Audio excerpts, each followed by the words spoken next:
Sekarang kita masuk ke sesi menginstal aplikasi Irfan View. Ini adalah aplikasi Irfan View yang baru saja kita download. Kita jalankan,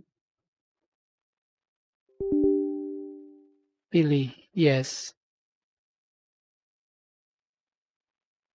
Kita biarkan, kecuali saya tidak ingin menampilkan Irfan View di desktop.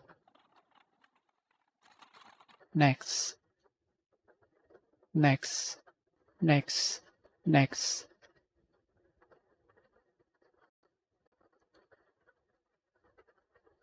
Kalian bisa mencentang untuk langsung membuka aplikasi Irfan View dan done. Sudah selesai.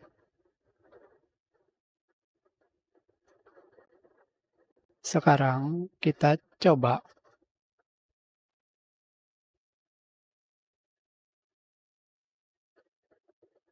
Sekarang kita sudah selesai menginstal Irfan View versi 4.75, versi terbaru.